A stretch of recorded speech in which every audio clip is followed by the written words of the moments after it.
നമസ്തേ. ഇന്നത്തെ വീഡിയോ പതിവ് പോലെ ഒരു യോഗ വീഡിയോ അല്ല. ഇതൊരു യാത്രാ വീഡിയോ ആണ്. അതെ, യോഗ സാധകർ തീർച്ചയായും കണ്ടിരിക്കേണ്ട ഒരു സ്ഥലമാണ് തിരുവണ്ണാമലൈ. അങ്ങോട്ടാണ് ഇന്നത്തെ നമ്മുടെ യാത്ര. യാത്രകൾ എന്നും എനിക്ക് പ്രിയപ്പെട്ടതായതുകൊണ്ട് തന്നെ മാസത്തിൽ ഒരു യാത്രയെങ്കിലും ഞാൻ പോവാൻ ശ്രമിക്കാറുണ്ട്. ഇന്ന് നമ്മൾ എറണാകുളത്ത് നിന്ന് കാട്ട്പാടിയിലേക്ക് ട്രെയിൻ മുഖാന്തരമാണ് പോയത്. അവിടെ നിന്ന് ബസ്സിൽ കയറി തിരുവണ്ണാമലയ്ക്ക് നേരെ യാത്ര തുടങ്ങി. ഏകദേശം 2.5 മണിക്കൂർ വേണം നമുക്ക് കാട്ട്പാടിയിൽ നിന്ന് തിരുവണ്ണാമല എത്താനായിട്ട്. ബസ് യാത്രക്കിടയിലെ കാഴ്ചകളും ബസ്സിൽ പ്ലേ ചെയ്തിരുന്ന ആ പഴയ തമിഴ് ഗാനവും 2.5 മണിക്കൂർ എങ്ങനെ പോയി എന്ന് പോലും നമ്മൾ അറിഞ്ഞിരുന്നില്ല. അങ്ങനെ ദൂരെ ആ കാണുന്നതാണ് അരുണാചലമല. ശിവൻ തന്നെയാണ് അരുണാചലമല എന്നുള്ള സങ്കല്പമാണ് തിരുവണ്ണാമലയിലുള്ളത്. അങ്ങനെ നമ്മൾ തിരുവണ്ണാമലയിൽ എത്തി താമസിക്കാൻ ഉദ്ദേശിച്ചിരുന്ന ആശ്രമത്തിലേക്ക് പോയി. തിരുവണ്ണാമലയിൽ ആദ്യം നമ്മൾ സന്ദർശിച്ചത് രമണാശ്രമമായിരുന്നു.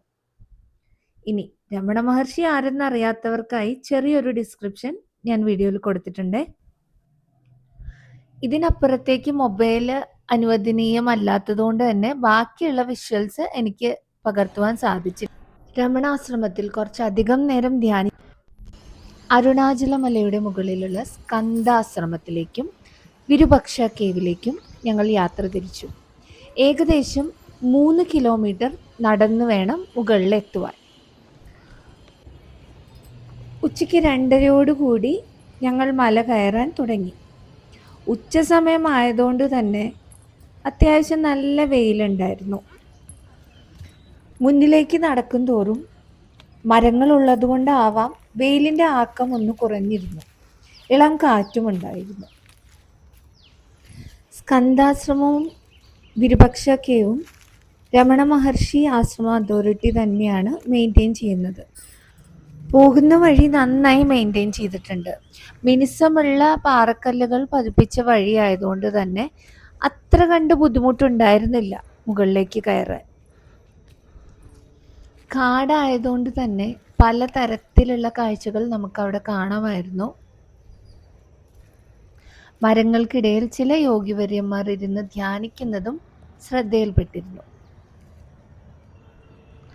ഇങ്ങോട്ട് വരുന്നവർ ശ്രദ്ധിക്കേണ്ട ഏറ്റവും പ്രധാനപ്പെട്ട ഒരു കാര്യം, ഇവിടെ നിറച്ച് കുരങ്ങന്മാരുള്ളത് കൊണ്ട് തന്നെ നമ്മുടെ കയ്യിലുള്ള plastic bottle, biscuit, snack items ഇതെല്ലാം നന്നായി നമ്മൾ ഭദ്രമായി സൂക്ഷിക്കണം.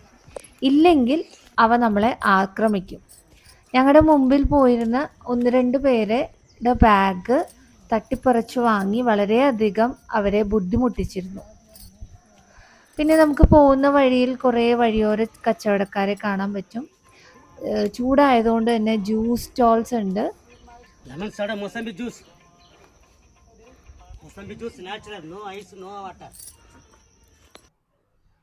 അതേപോലെ എന്തോ ഒരു തരം കല്ലുകൊണ്ട് നിർമ്മിച്ച കുറേ കരകൗശല വസ്തുക്കൾ നമുക്ക് കാണാം. അത് ഉടനീളം കാണുന്നുണ്ടായിരുന്നു കേട്ടോ. മലയുടെ ഏകദേശം മധ്യഭാഗത്ത് എത്തുമ്പോൾ തിരുവണ്ണാമല ടൗൺ കംപ്ലീറ്റ് ആയിട്ട് നമുക്ക് കാണാൻ പറ്റുമായിരുന്നു. അമ്പലവും ഗോപുരങ്ങളും എല്ലാം വ്യക്തമായിട്ട് കാണാൻ പറ്റുമായിരുന്നു. ഇതാണ് സ്കന്ദാശ്രമം.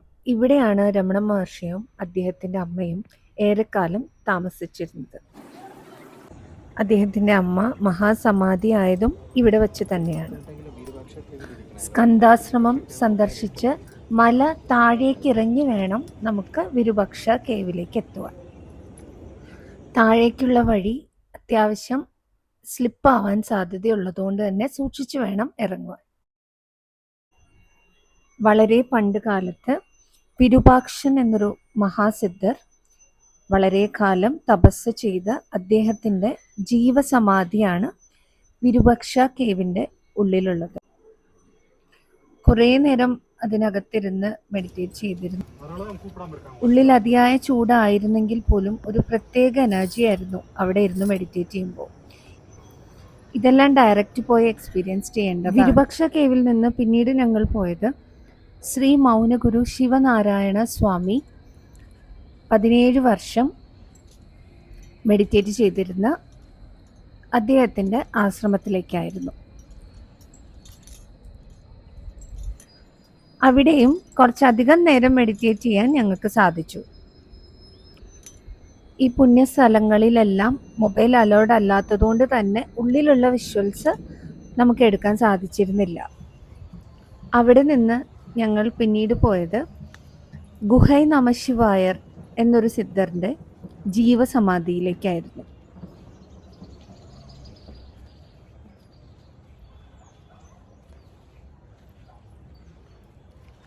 ഗുഹൈ നമശിവായർ ഒരു ശൈവ സന്യാസിയായിരുന്നു.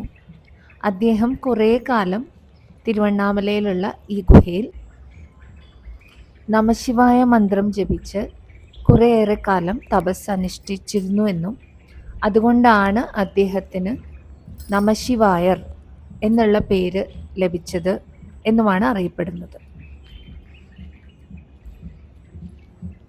അവിടെ നിന്ന് പിന്നീട് ഞങ്ങൾ പോയത് മാമര ഗുഹ എന്നറിയപ്പെടുന്ന ഒരു ഗുഹയിലേക്കായിരുന്നു.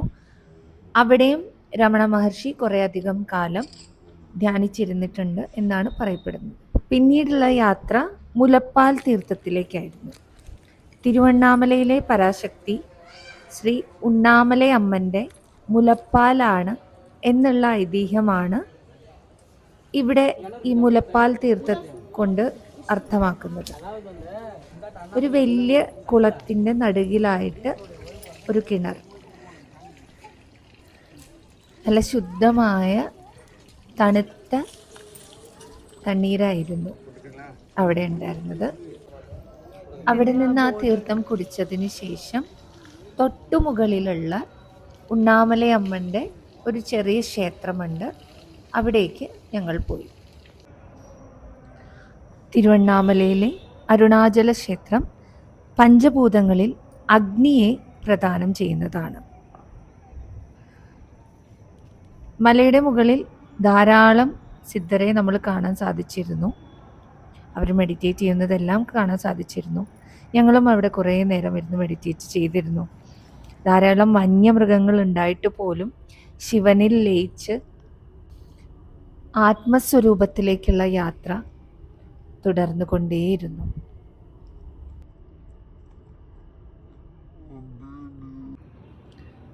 യോഗാ സാധകർ തീർച്ചയായും വന്നിരിക്കേണ്ട ഒരു ഇടമാണ് തിരുവണ്ണാമല. എൻ്റെ യാത്ര ഇവിടെ അവസാനിക്കുന്നില്ല. എന്നിലേക്കുള്ള യാത്ര തുടരുന്നു.